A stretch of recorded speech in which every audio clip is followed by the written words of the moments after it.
E no ar, mais um episódio do ByCast, o podcast da Byco, onde falamos de empreendedorismo, gestão, avaliação de empresa e, claro, compra e venda de negócio.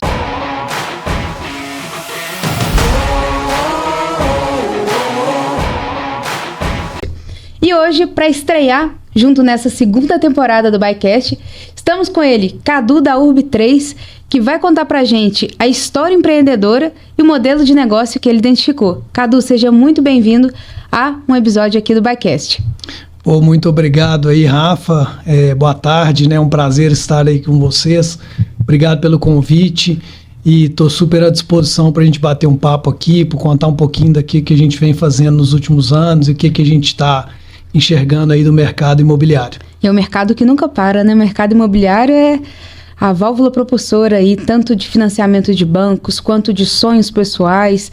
É um mercado que queria entender um pouco mais também. Queria que antes de você contar do mercado, eu queria entender a sua jornada empreendedora e o porquê que você migra aí para essa visão de condomínios, empreendimentos, a parte do imobiliário mesmo como alvo do business de vocês. Legal. Bom, vou tentar fazer uma longa história curta, né? Então, eu sou engenheiro civil, né? Nascido e criado aqui em Belo Horizonte. E acho que sempre na minha cabeça eu tinha vontade de empreender. Eu já, desde novo, gostava muito de conversar sobre negócio, de falar sobre projetos, empresas, de ler sobre isso. Então, ali no meio da faculdade, eu já tinha uma certa convicção que eu queria fazer a minha própria empresa. E eu fiz um estágio em construtor, fiz alguns estágios em construtoras renomadas aqui de Belo Horizonte e assim, muito rapidamente eu já tentei sair para fazer o meu próprio negócio. E em 2010, então nós estamos fazendo aí quase o meu 15º ano de empresa, em 2010 eu resolvi abrir um negócio e eu optei por ir para o segmento de loteamento. Ao observar o mercado, a gente via que existiam muitas incorporadoras, né? Existem até hoje inúmeras incorporadoras, e a gente vê um volume menor de loteadoras, de empresas que fazem desenvolvimento mais horizontal. E aí eu fui entender o porquê disso e talvez um dos principais motivos é que a nossa atividade é uma atividade de muito longo prazo, é uma atividade que tem um ciclo de maturação longo.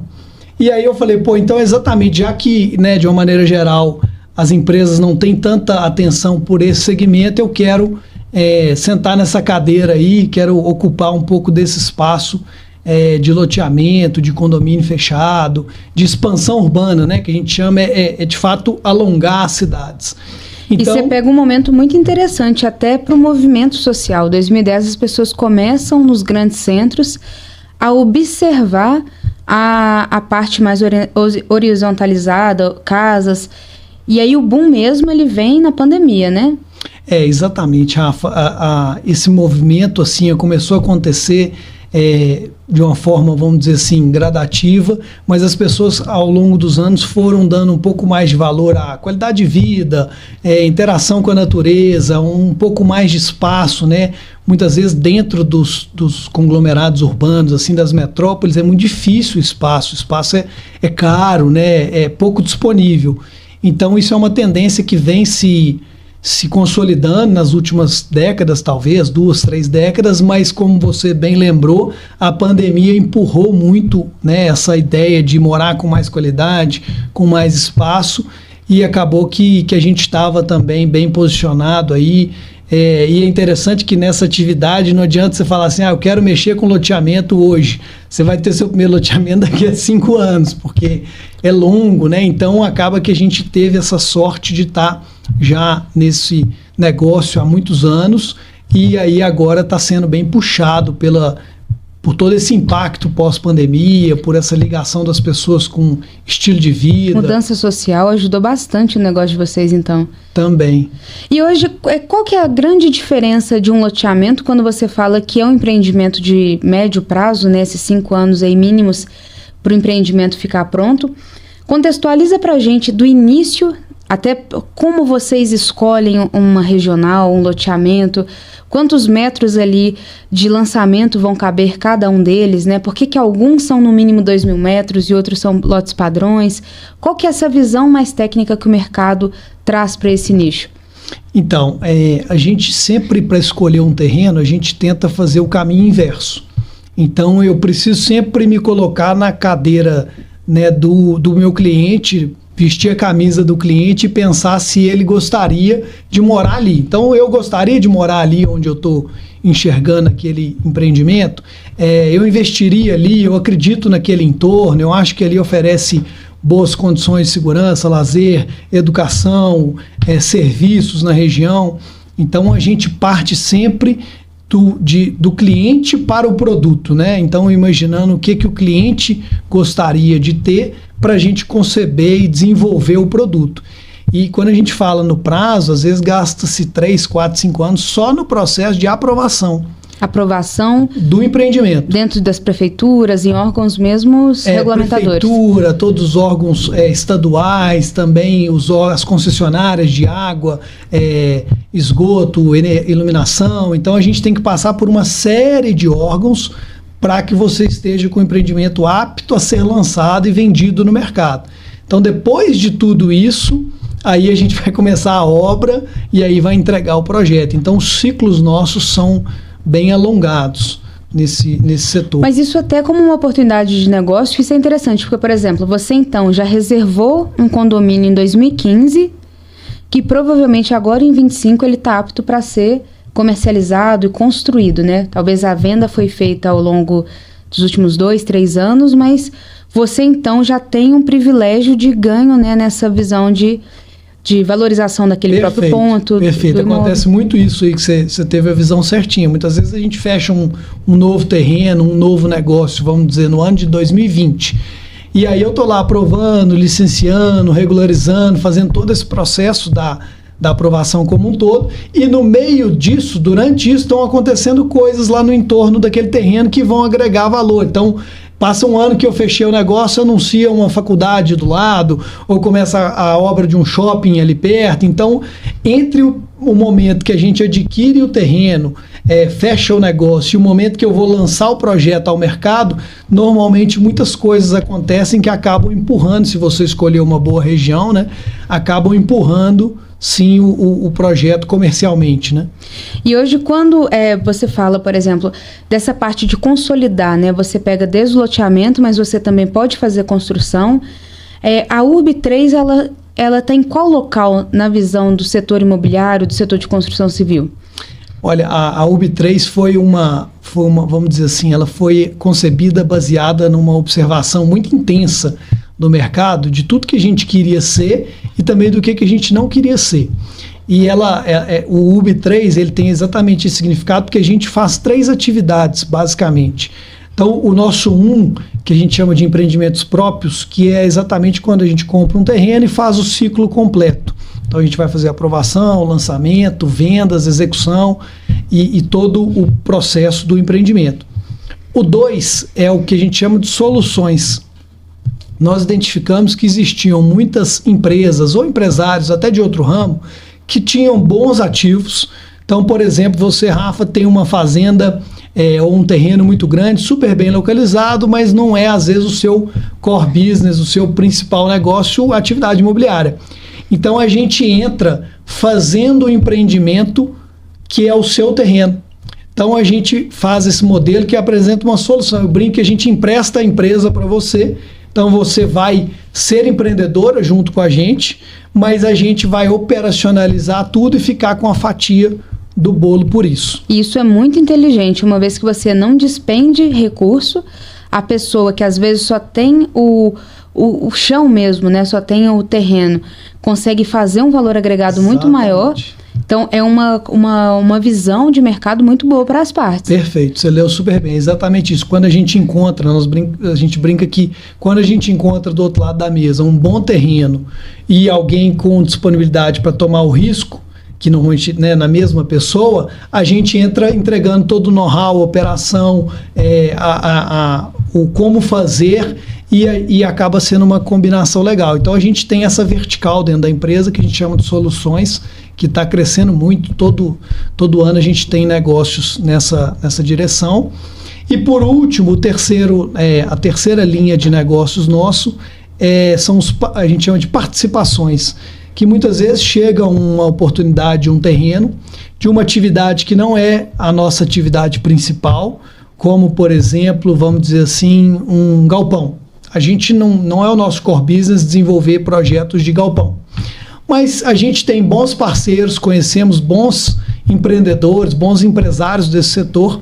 Então, ao invés de eu simplesmente agradecer aquele negócio, eu muitas vezes contato um parceiro, um empresário que a gente admira, que respeita, que tem entrega naquele setor e vou desenvolver em sociedade com este parceiro aquele negócio que não é o meu know-how principal. Ah, sim. Então a gente acabou nos últimos anos também entrando em outros negócios. A gente entrou em alguns shoppings de rua, entramos em algumas operações um pouco atípicas daquela que é a nossa principal, que é loteamento. Então o foco é uma solução imobiliária. Então, exato, desde a parte de vender, a parte do condomínio como um todo, estruturação, seleção de pessoas que vão fazer parte, né, daquele condomínio, até uma parte de consórcio mesmo. Um entra com uma parte, vocês com a parte mais de inteligência e know-how. Isso. E o terceiro integrando soluções que são específicas, porém, algo que sempre converge aí para o imobiliário, é o foco de vocês. Isso. A gente está focado total no imobiliário.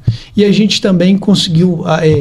como a nossa atividade é de longo prazo, então às vezes você tem um empreendimento que você esperava que ele ia ficar aprovado em 3 anos, e se ele ficar em 6, você não pode ficar muito tempo sem ter projeto na rua, porque a empresa precisa de continuar girando. Então, na medida que a gente tem esse mix, a gente consegue ter hoje, nós temos um pipeline de lançamentos, que todos os anos a gente lança projetos, então a gente tem um giro, uma roda que vai girando dentro da empresa nas diversas verticais. Nossa, excepcional. Então você consegue ter um ganho com o tempo, você consegue ter um risco mitigado com esses parceiros que entram juntos com você, uma vez que você não vai ser o tomador de risco sozinho, você não vai comprar o terreno, fazer a edificação, então você vai aglutinando e o seu papel então é envelopar todas essas histórias de cada região, de cada tendência de condomínio e trazer o público certo para poder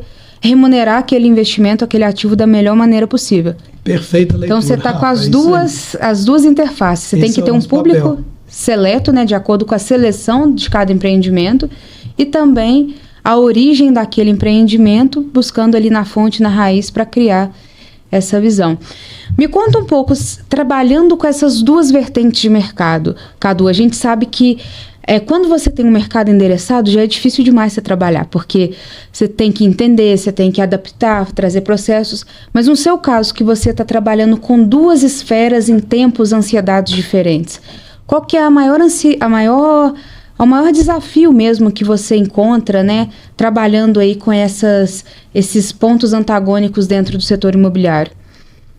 Olha, o setor imobiliário, ele, assim, na minha visão, ele tem uma correlação muito grande com o desenvolvimento até do país, de uma maneira geral, né? Então, o país vai bem, o setor imobiliário vai bem, o país vai mal, o setor imobiliário é o que vai menos mal, porque o imóvel é o bem de raiz, né? Aquele ativo que você sabe que tudo vai passar, mas o imóvel vai estar ali, né? Nós estamos aqui dentro de um imóvel então tudo é imóvel. Então, a gente tem esse lastro na segurança do ativo. Então, o grande desafio é as pessoas, de certa forma, envolvidas no processo, terem um alinhamento de expectativa, né? Então, a gente trabalha, nós temos lá como mantra de ser transparente ao limite com os parceiros, desde os donos do terreno até os outros envolvidos no projeto, para que todo mundo tenha um alinhamento de expectativa, principalmente em relação a prazo. Uhum. A nossa atividade é uma atividade de longo prazo. Então, se você quiser fazer uma realização muito grande nesse setor de loteamento, principalmente em 2, 3 anos, não tem a menor condição, não é cabível dentro do nosso mercado. Então, Como você trata de um projeto de longo prazo, de vários projetos, você tem que ter um alinhamento de expectativa e principalmente você tem que estar bem preparado para isso, porque seria muito inocente você falar assim, não, mas eu me dei mal porque eu peguei uma crise. Né? Assim, no Brasil nós fica fácil justificar, sendo que é um país em constante crise. Exatamente, nós política estamos em econômica. Constante crise, sempre estaremos. Então, e aí o outro fala assim, não, mas eu peguei uma época de juros altos. O Brasil é o país dos juros altos. Então, a gente, uma vez que você está muito consciente dessas características, aí você se prepara melhor para atravessar isso tudo. E no médio e longo prazo, o imóvel é muito bom, ainda mais no nosso caso, que a gente produz, né, o imóvel desde o primeiro passo, que é um loteamento, né? Eu brinco que tudo nasce num loteamento, né? Um hotel está em cima de um loteamento, uma casa está em cima de um loteamento. Um condomínio foi objeto de um loteamento, ou seja, a gente faz o primeiro de todos. E então isso vai ter resultado, eu não tenho dúvida. Agora a gente tem que saber esperar o processo, né? Atravessar esse processo. E aí, quando isso é bem feito, as empresas que se preparam para fazer isso e conseguem atravessar são muito rentáveis. O nosso negócio tem uma margem muito legal, ele é um negócio muito bom. Eu sou suspeito, né? Mas eu acho ele um negócio muito bom. Um acadêmico e um empreendedor do setor, né? Por ter engenharia civil aí como origem e o empreendedorismo no setor imobiliário como atividade final. Mas tem trazido muito essas dúvidas mesmo, né? O Brasil, falam-se muito, né, que talvez a gente esteja com dinheiro superestimado com relação à inflação, que não está acompanhando o poder de compra, e que o setor imobiliário foi um que puxou muito essa alavanca, né, dessa inflação, ou a diferença do poder de compra versus a realidade. Porém, é uma cadeia, né? Se o material de construção aumenta, se os lotes aumentam, se as legalizações aumentam, naturalmente os empreendimentos tendem a ficar cada vez mais caros. E você ainda tem a outra variável, que é a oferta e demanda, uma vez que a população está mais nova, né? A população tem crescido nessas últimas 2 décadas e as pessoas querem ter primeiro imóvel, imóveis melhores. Mas como que você vê o futuro desse setor? Você acha que isso é uma coisa temporal, que a necessidade de imóveis melhores, maiores, imóveis próprios, essa busca de regionalizações, né, regiões sul, regiões de luxo ficarem cada vez mais próximas da população, algo que há 30, 40 anos atrás eram bem segmentados, hoje a gente já tem visto também essa pluralidade. Mas como que você enxerga o mercado aí para os próximos 20 anos, né, nessa visão? Tende a se consolidar? É apenas um começo de uma nova era imobiliária? Ou a gente está numa bolha, como alguns pessimistas falam? Rafa, eu não acredito em bolha, não acredito mesmo, e te digo por quê. A bolha acontece normalmente quando tem um descasamento muito grande entre alguma das variáveis que estão nessa equação. Então, você mesmo colocou aí que o mercado imobiliário ele reage às pressões que vêm dos custos, não tem jeito. Então, se a mão de obra sobe, se os insumos sobem, o custo para a produção daquele imóvel vai subir e, consequentemente, o imóvel vai estar um pouco mais caro. E a gente não está enxergando hoje no mercado, em nenhuma região aqui no Brasil, uma margem excessiva, né? Você não tem nenhum lugar que, ali eles estão trabalhando com uma margem muito atípica que justificaria isso. Então, eu entendo que os preços vão continuar evoluindo, né? O imóvel ele é um ativo que se valoriza, exatamente por isso que, né, nós estamos falando, o entorno vai melhorando, as coisas vão acontecendo, então aquele imóvel vai sempre tendo uma atualização de valor, é natural que isso aconteça, não é só aqui, em vários países isso acontece. Então eu acredito muito nisso, e eu acho que, complementando a sua ponderação, eu acho que nos últimos anos todas as classes ganharam imóveis muito melhores, né? De uma maneira geral, o cuidado e a atenção, o investimento para os produtos imobiliários mais estruturados, organizados, eles têm avançado muito. Então você pega desde um produto mais simples, já tem diversos itens que antigamente não eram levados em consideração. Então tem um paisagismo legal, tem uma preocupação com segurança muito boa, com infraestrutura de água, luz, asfalto, saneamento, enfim. Então, de uma maneira geral, eu acho que nós estamos numa progressão muito positiva em termos de produtos imobiliários. A gente viaja para outras regiões do Brasil, isso de uma maneira geral está acontecendo. Estamos entregando produtos imobiliários muito melhores. Eu acho que o setor tem se consolidado cada vez mais como um setor que passou a evoluir, como tecnologia evoluiu, como medicina evoluiu. Acompanhou, né? Alguns setores de fato ficaram para trás, mas outros, o setor imobiliário é algo... Hoje ele está muito, assim, as coisas melhoraram muito. Eu percebo que se você é o primeiro imóvel, você sendo classe D ou você sendo um AAA, já tem coisas extremamente acessíveis para todas as partes. Hoje um imóvel padrão aí de R$200 mil, um imóvel barato, um imóvel talvez o primeiro imóvel de uma classe trabalhadora, é algo que você já consegue ter uma automação dentro desse pequeno imóvel. Você fala, segurança. Como assim paisagismo de primeira, área de lazer. Que antigamente não tinha, né? Então hoje você pega um condomínio como esse que você deu de exemplo aí, vai ter uma quadra, vai ter uma piscina, vai ter um salão de festas, então, e de boa qualidade, muito bem feito. Então, eu acho que de uma maneira geral, o nosso setor amadureceu muito aí nos últimos 20 anos, talvez, e está entregando projetos bem relevantes e cada dia melhores. A gente tem visto muita coisa que vai sair aí, não só os nossos, né, que eu acho que vão ser os melhores. Vão ser os muito bons dessa história, mas a gente tem visto muita coisa projetada aí, bem bacana também. E uma coisa interessante que a Rub3 traz é essa segmentação, né? Em estudos até que a própria Baico faz, por ter clientes de vários tamanhos e vários tipos, um erro muito comum nesse seu setor é querer ser o faz-tudo, no sentido de eu vendo o imóvel AAA, mas também eu vou fazer aquele condomínio de bairro. E a gente percebe que, além de serem exercícios desnecessários, elásticos puxados ali de forma desnecessária, uma ginástica que o empreendedor tem que fazer e que às vezes pode ruir até o próprio modelo de negócio. E como que foi essa visão sua de segmentação? Você começou a estudar então em 2010 e começou a perceber que essa classe A, B, né, as classes mais trabalhadoras nesse nível de gerência já estavam buscando um luxo, e foi por isso que você segmenta? Ou já era um setor que, de fato, você já teve experiências boas? Eu concordo muito com essa sua colocação, porque é igual a medicina, né? Dificilmente tem como médico ser ortopedista e oftalmologista ao mesmo tempo, né? Então, tudo é mercado imobiliário, mas você trabalhar uma classe ou um produto muito distinto do outro, não vai ficar tão bom. Então, a gente optou por segmentar na classe de alta renda, de alto padrão. A gente acabou conseguindo adquirir e negociar terrenos muito icônicos nessa direção, então a gente foi tendo isso como foco de desenvolver projetos para alta renda, com design diferenciado, com arquitetura de primeira linha, com projeto de paisagismo arrojado, com obra de arte. Então a gente foi trazendo elementos que às vezes um público de mais alto poder aquisitivo já reconhece valor e quer isso, e a gente foi segmentando nessa direção.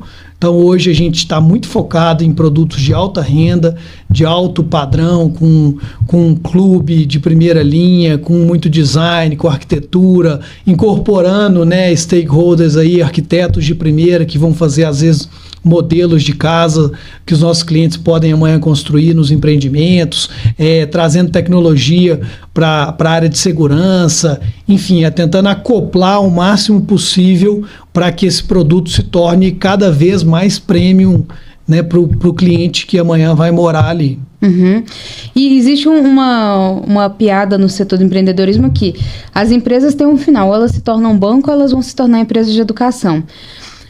Trazendo essa natureza de vocês para uma movimentação financeira muito alta, uma vez que é um processo de longo prazo, é um projeto que você vai envolver ativos materiais muito relevantes, existe a possibilidade, né, no plano de vocês de integrar isso no futuro, ter também essa parte de financiamento como mais um entregável para o cliente de vocês? Ou o foco fica no setor imobiliário, né, como um todo, trazendo a solução, né, em específica?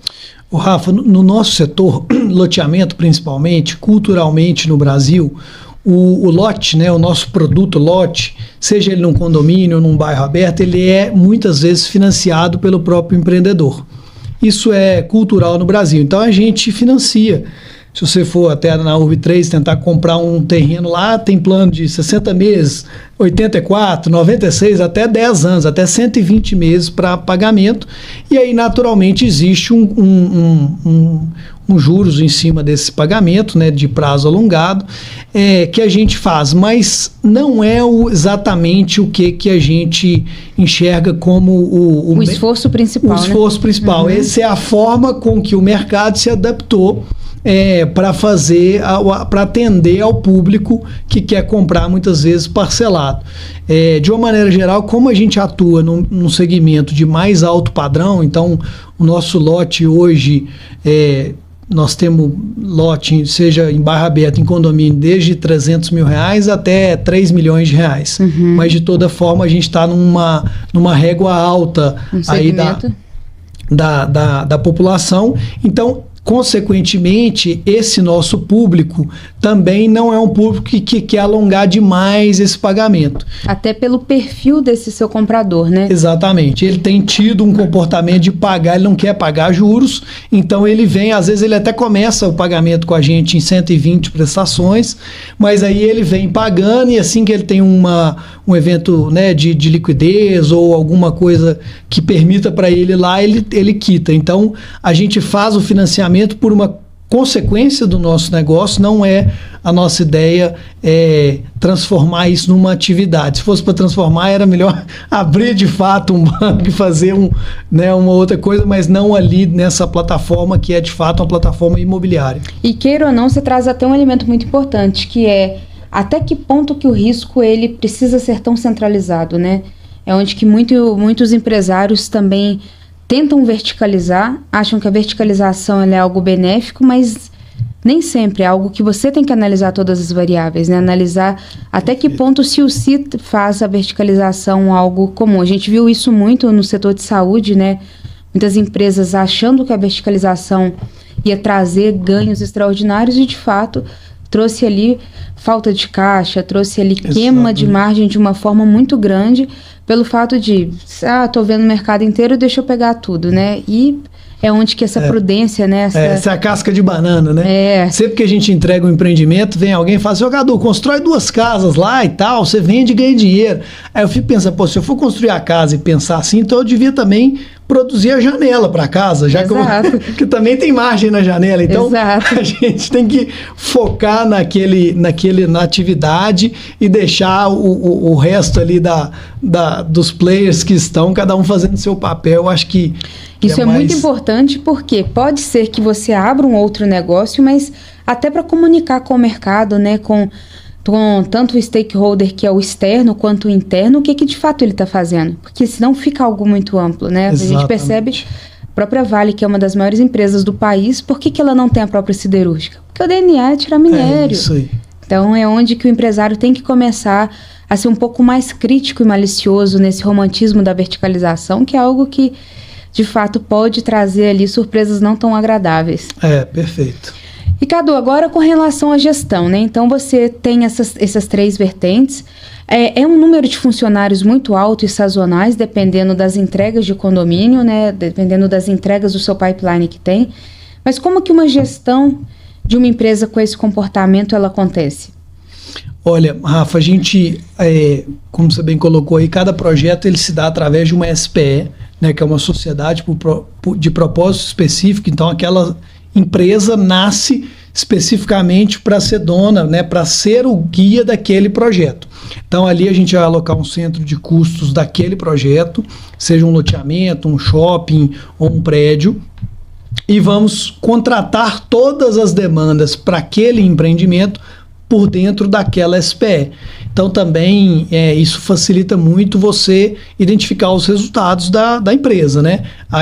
Nada mais o resultado da URB3 nada mais é do que a consolidação dos resultados das SPEs. Então é isso que a gente faz, isso é uma forma também muito organizada. Eu posso ter um empreendimento que está com com um desempenho excepcional, com a sobra de caixa lá, está gerando muito caixa, e eu tenho outro empreendimento que está ainda numa fase demandando aporte, etc. E eu não misturo isso em hipótese nenhuma. Inclusive, como projetos individuais. 100% individuais. O único dia que a gente vai fazer uma distribuição aqui é o dia que isso aqui chegar na fase do lucro. Então é lucro, beleza, eu vou distribuir para a holding, e aí a holding pode fazer o que quiser com o recurso. Mas eu nunca vou pegar um caixa de um projeto, mandar para a holding, mandar para o outro, porque a experiência mostra que já existiram alguns casos desses, até emblemáticos no Brasil, e é catastrófico. Daqui a pouco ninguém tem mais controle disso. Então a gente não faz hipótese nenhuma, a gente mantém uma disciplina financeira, organizacional, de gestão muito grande, e acaba que a nossa equipe da holding ela é pequena, porque ela é uma equipe, como você bem disse, de gestão, mas cada atividade está sendo remunerada diretamente pelas SPS. Então eu vou contratar uma contabilidade na SPE, eu vou contratar uma empresa que vai executar a minha obra na SPE, eu vou contratar uma agência de publicidade na SPE. Então 95% das despesas, para não dizer até mais, estão sempre na SPE. Tem só uma gestão e administração que a gente rateia os custos que está em cima, mas de uma maneira geral tudo muito bem segmentado dentro das SPS. Então traz proteção tanto para o negócio quanto para o investidor. Exatamente. Diferente da natureza que ele está entrando, mas você consegue então separar e tangibilizar isso. Perfeito. O porquê dessa pergunta? Na verdade, ela foi uma pergunta para anteceder minha próxima pergunta, que é, a URB3, ela tentou um M&A, né? Eu até gostaria que você comentasse sobre isso, mas fala sobre as nuances da avaliação de empresa numa característica como essa, uma vez que você vai ser sócio de vários empreendimentos em fases diferentes, e a dona da empresa, né, a holding, que de fato é a recebedora desses lucros. Como que é visto isso num processo de valuation, né, que você já passou? Então, na verdade, a gente não chegou muito a tentar. Nós fomos procurados por um determinado investidor que queria entrar no setor e enxergou oportunidade através da gente, e a gente avançou um pouco a conversa, foi super válida, a conversa foi muito positiva, mas naquele momento nós entendemos que ainda era muito precipitado para fazer qualquer movimento, e tanto o meu sócio Gabriel quanto eu, a gente achou que não fazia sentido, então a gente não seguiu, e hoje a gente vê que foi muito bom não ter feito naquele momento. A empresa cresceu muito, a gente teria feito talvez um M&A ou algum processo de venda numa situação que hoje a gente estaria provavelmente com gosto amargo na boca, e de certa forma teria perdido também um pouco da liberdade que a gente tem. Então, para nós foi muito legal viver a fase da diligência, do namoro e tal, foi super válido, mas foi melhor ainda ter optado por não fazer. E quando você fala de precipitação, Cadu, você falou assim, talvez seja um movimento precoce, a empresa tem um potencial de valer muito mais e não vai ser no 15º ano que eu vou fazer a venda dela ou liquidação de parte. O que te trouxe a atenção para esses elementos? O que você começou a ver como empreendedor, até para poder trazer essa ótica para os nossos ouvintes e começarem a fazer essa leitura do próprio negócio e do mercado? Como que foi essa sua experiência de falar, vamos vender na hora errada? A gente sabia que pelo volume de negócios que a gente estava em negociação, né? O volume de terrenos, os negócios que tinham uma expectativa de serem concluídos, mas ainda não estavam, eles aumentariam consideravelmente a valorização da nossa empresa, e a gente sabia também que, de certa forma, era possível entregar muito mais do que o que já demonstrava ali naquele momento. Então, mas é aquelas coisas, né? Tem coisa que está na sua cabeça, mas você pode até falar, mas não está na cabeça do outro lado da mesa. Então, era difícil de demonstrar o que a gente sabia que a gente ia fazer de tudo para conseguir realizar. Mas é até um exercício muito bom, porque você começa a conhecer a sua empresa de uma forma que talvez vocês, como fundadores, nunca tinham pensado. Uma vez que eu conheço o meu negócio, eu sei exatamente o que acontece, eu sei exatamente a precificação, processo, etc. Quando você tem que preparar isso para um terceiro e receber críticas daquilo que você está fazendo pelo olhar também de alguém não tão diário na sua atividade, talvez traga alguns pontos de melhoria, trouxe algum? Trouxe vários pontos, foi super interessante, até mesmo, como você disse, como a gente não estava de fato procurando, a gente não tinha sequer uma maneira adequada de mostrar isso. Então a gente não tinha esses dados todos organizados, então esse foi um input super legal que veio. Mas cadê as projeções? Cadê o dashboard disso, daquilo? Cadê isso consolidado? E essas coisas foram muito positivas, porque de lá para cá, isso tem uns 2, 3 anos, a gente montou a área de controladoria. Então hoje a gente tem uma área de controladoria que a gente não tinha, que faz exatamente esse papel de consolidar os dados de todas as SPS do passado, gerar os resultados. Então hoje você chega lá na empresa, em tempo real você enxerga o desempenho de cada empreendimento. Então eu estou perto da minha curva do cronograma físico-financeiro, não estou, minha tendência é estourar o orçamento ou economizar no orçamento, minha projeção de venda está dentro do que eu imaginei, está melhor, está pior, qual a minha meta para chegar onde eu quero. Então esse foi um ótimo ponto que você colocou, porque foi de fato talvez o saldo muito positivo foi que a gente o empreendedor às vezes vai fazendo, né? Então, exato, até aquele momento a gente era muito de ir fazendo. E depois daquele momento para cá, a gente de fato organizou muitas informações e a gente começou a ter isso de uma forma muito mais visual, até para nós mesmos foi muito útil. Então esse foi um grande salto aí depois desse processo. Isso é muito interessante porque também é um investimento de tempo, né, que o empresário faz, porque ele precisa parar para revisitar processos que na visão dele estavam ótimos. Quando ele começa a ver como que o mercado gostaria de receber as informações de uma empresa de mercado, ele fala, poxa, realmente são ajustes necessários que cabem aqui para dentro dessa estrutura como um todo. E contar com variáveis externas também, que agora você tem que ter o potencial de mercado muito alinhado. Será que o investidor vai colocar X milhões nessa operação? Será que não é uma especulação? Então todos esses CIs começam a ser cogitados e ao mesmo tempo você tem que continuar fazendo com que a empresa cresça. Exatamente. Então é uma ginástica imensa que o empreendedor tem que fazer, mas existem de fato pontos que podem ser mitigados, né? Uma vez que você vai ter uma assessoria ali te ajudando nessa preparação, você vai ter nomes qualificados e filtrados para poder chegar até você, para economizar tempo, economizar energia mesmo, de explicar, né, demonstrar ali todo aquele potencial do negócio. E, claro, pessoas que têm o potencial de investimento real, que é muito importante também, claro, ter esse filtro, né? Então, hoje, para o empreendedor que tem um negócio com potencial como o de vocês, que o mercado está vendo, é muito importante ter aí esse misto, né, de informações para que seja o mais harmônico possível um processo desse. Vocês pensam em passar por um processo no futuro? Hoje, como que é uma visão estratégica de uma empresa como a de vocês? Já chegaram em um platô? Está só no começo?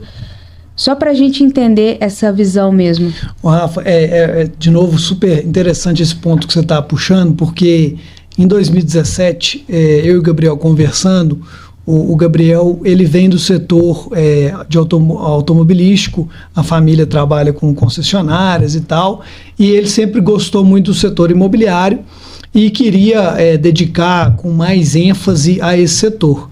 E aí em 2017 nós tivemos a ideia de montar uma segunda empresa. Em 17. Exatamente, que é a Pentanha Incorporadora.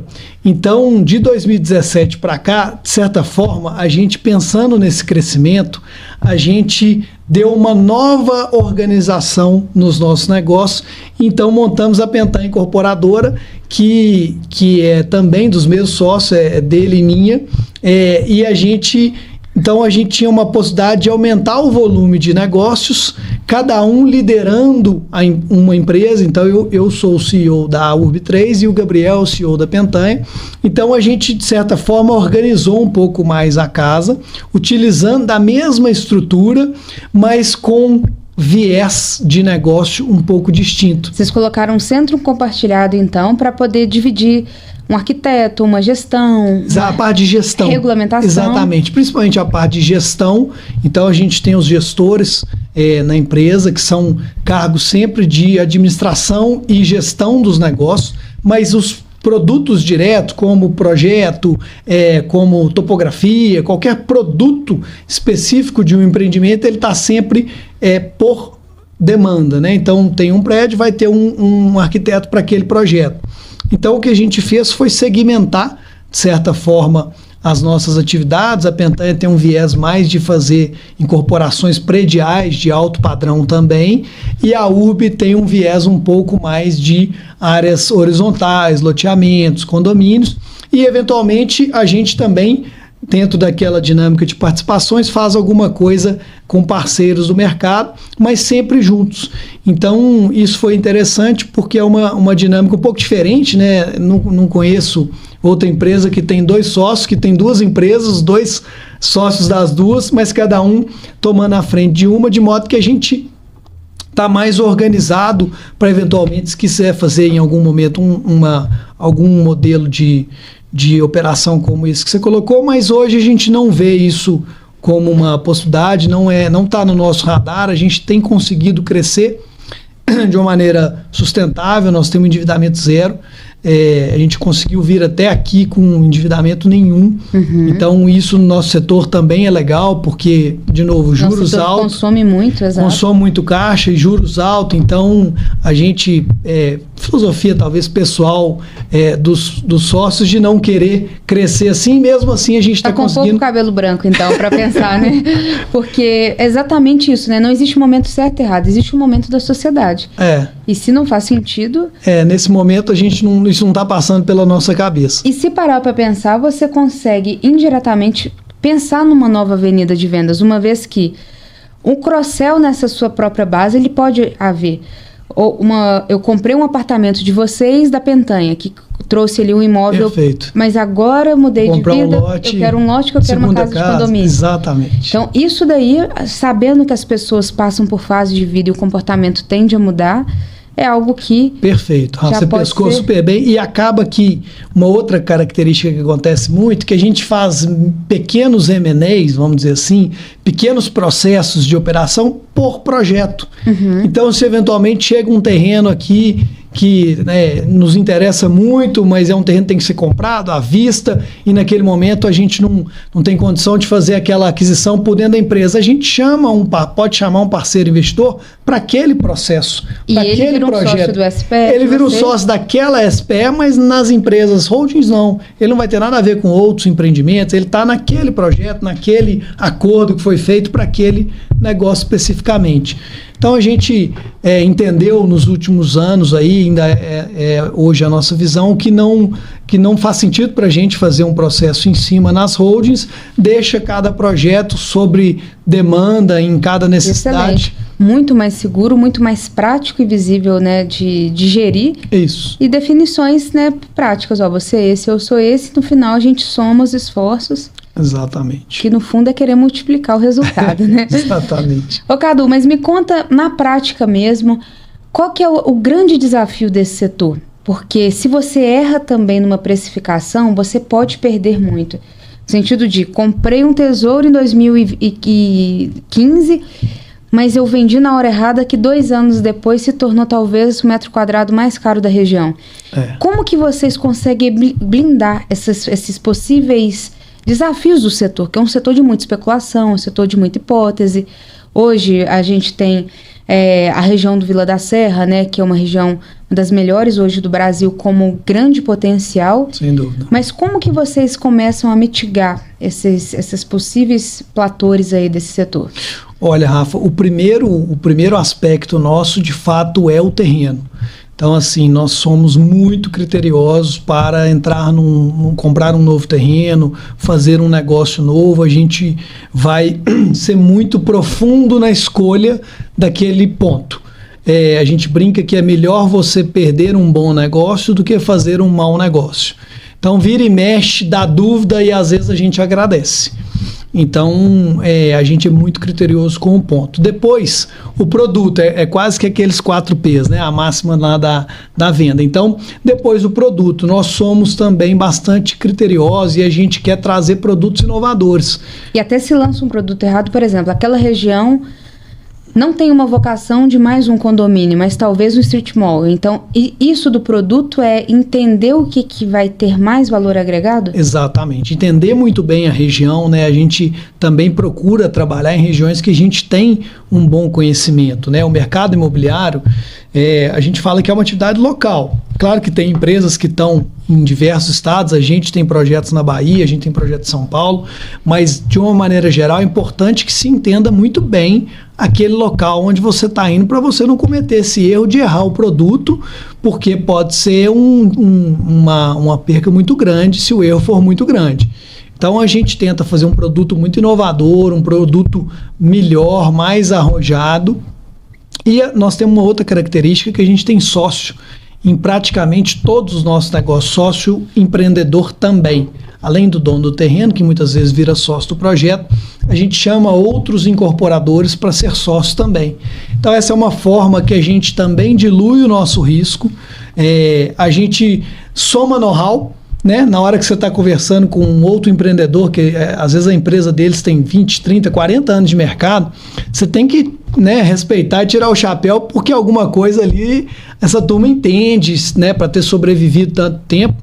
Então a gente gosta muito de fazer sociedade e talvez seja uma característica minha e do Gabriel também. Nós temos a gente gosta de relacionamento com as pessoas, então isso facilita muito, a gente mitiga também a chance de erro, né? Que você tem uma outra empresa te ajudando a pensar, será que esse preço que a gente está querendo lançar não está muito alto? Vamos ponderar, o produto precisa de melhorar aqui. Então, na hora que você tem um agente de fora também trabalhando aquele projeto, eu acho que a gente tem uma chance maior de acertar o produto. E ele adiciona também, talvez, pontos de vista que não é expertise de você, mas o cliente final fica super bem atendido, né? Sem dúvida. Ele traz pontos que a gente não enxerga, né? Ninguém consegue enxergar tudo. Exato. Então, é muito complementar e isso faz parte da estratégia nossa, exatamente de ter sociedade.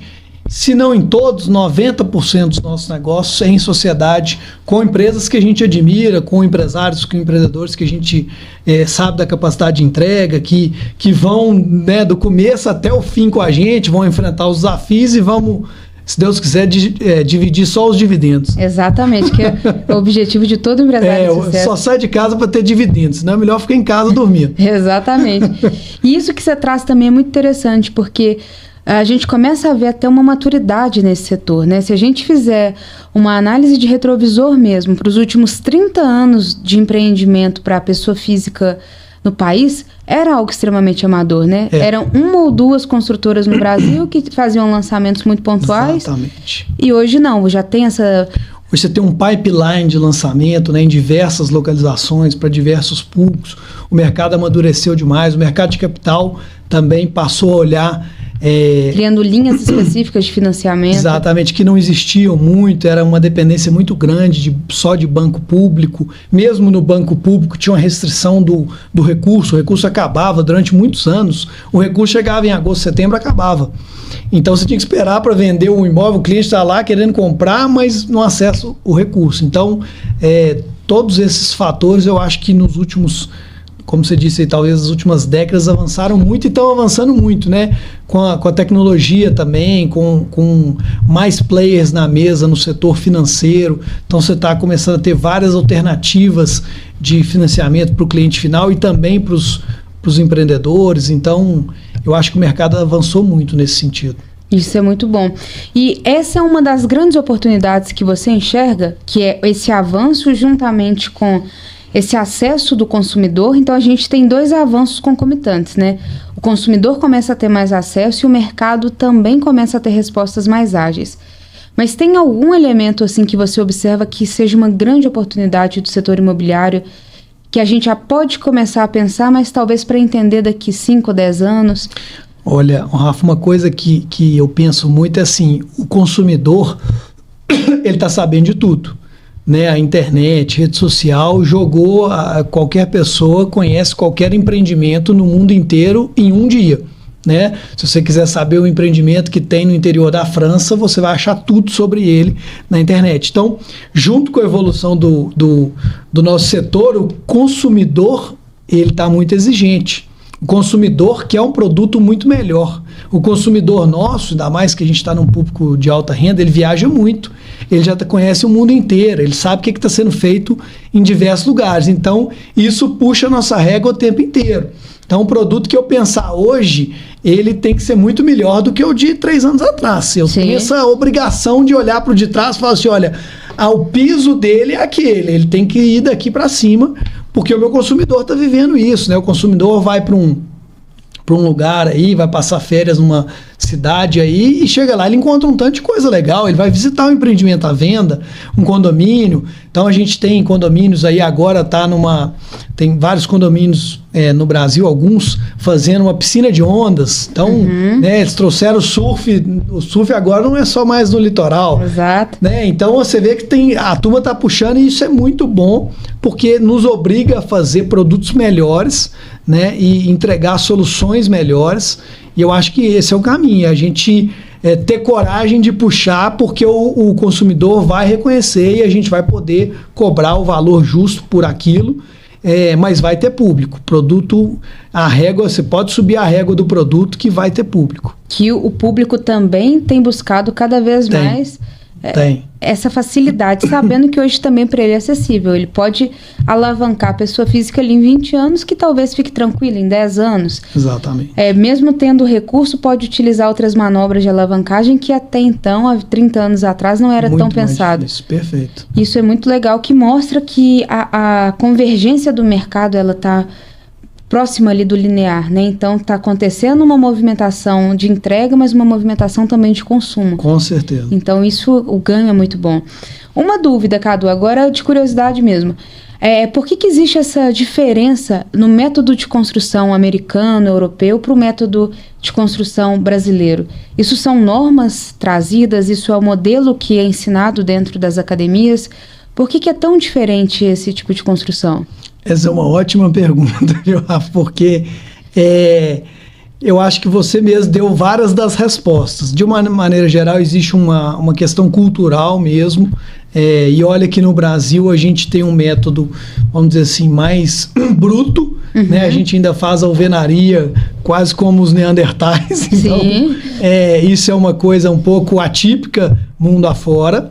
E a gente não tem fenômenos naturais como terremoto, né, furacão. Praticamente a gente não tem isso. E mesmo assim a gente ainda faz umas estruturas muito robustas. Isso principalmente nos empreendimentos privados, né? Porque as nossas estradas não tem toda essa... Coloca aquela casquinha de asfalto. Então, assim, eu acho que os nossos governantes, eles nos devem um pouco de maleabilidade, porque... de fato, existem muitas restrições para financiamento para determinado tipo de construção. Uma construção mais leve, uma construção mais moderna. Vai ter dificuldade para ter financiamento, talvez não vai passar nas regras. E isso é uma segunda resposta, e talvez também porque no Brasil a gente ainda tem uma mão de obra relativamente barata, isso está deixando de ser com o passar do tempo. Então você tem às vezes uma construção mais lenta, mas ela é mais bruta, usa mais mão de obra, fica um pouco mais barato, mas ainda talvez se justifique na medida que a gente tiver um processo de industrialização mais forte também. Então, você receber as coisas mais prontas, a tendência é isso ir mudando aos poucos. A gente participou de um empreendimento na Bahia, que foram 41 casas feitas na beira da praia, com estrutura pré-moldada. Então, é um avanço que a gente começa a observar em alguns projetos. E isso é muito bom, porque você entrega celeridade, você começa então a ter recurso mais rápido, e questão de custo talvez pode ser. Sem dúvida. O caminho é que isso se torne, né, a produtividade vai acabar sendo maior, fazendo processos mais tecnológicos, mais limpos, mais rápidos, com certeza. Cadu, a gente está chegando ao final do nosso Bycast. Passa rápido, né?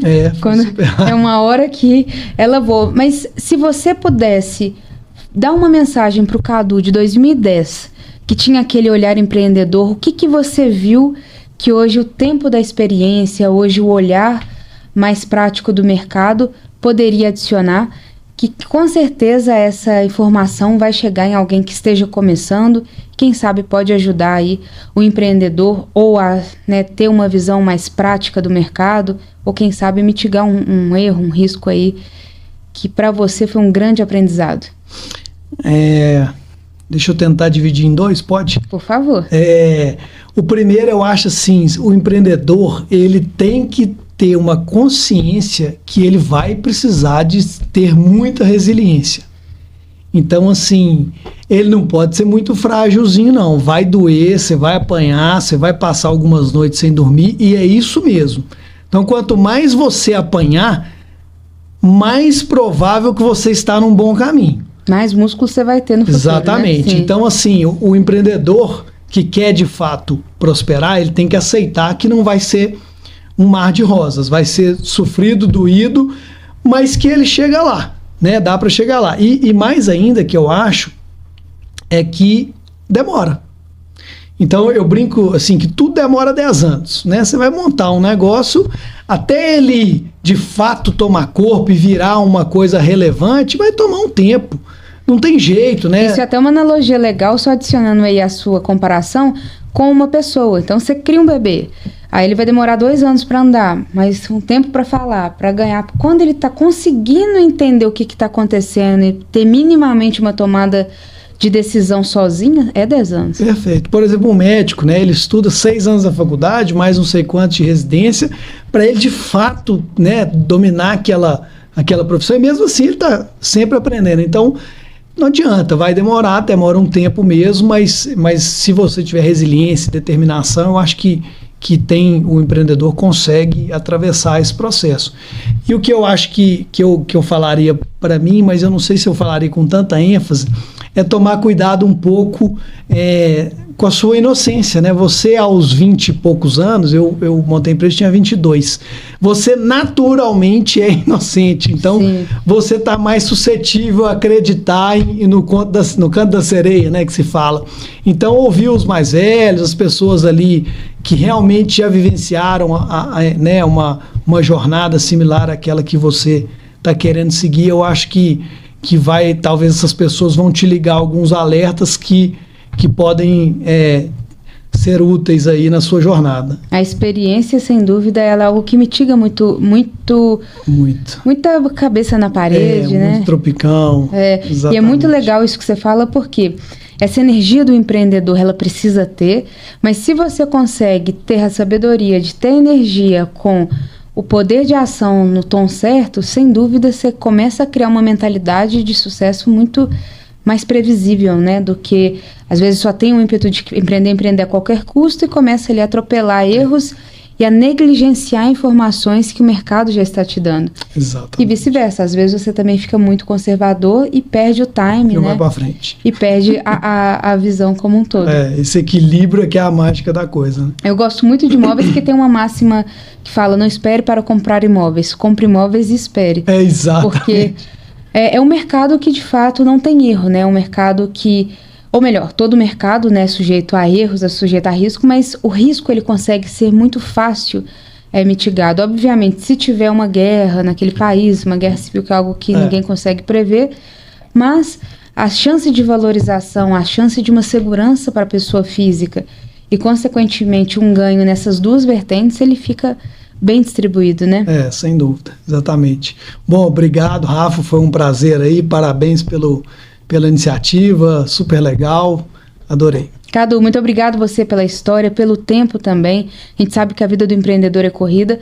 Quando a gente consegue parar uma pessoa de sucesso como você, ponderada, mas com uma visão muito de longo prazo, para a gente é muito importante receber para poder compartilhar e ajudar ainda mais o nosso setor empreendedor, que é o que vai mudar o país, né? É isso aí. Muito obrigada, viu? Obrigado. Até o próximo Buycast, pessoal. Um abraço.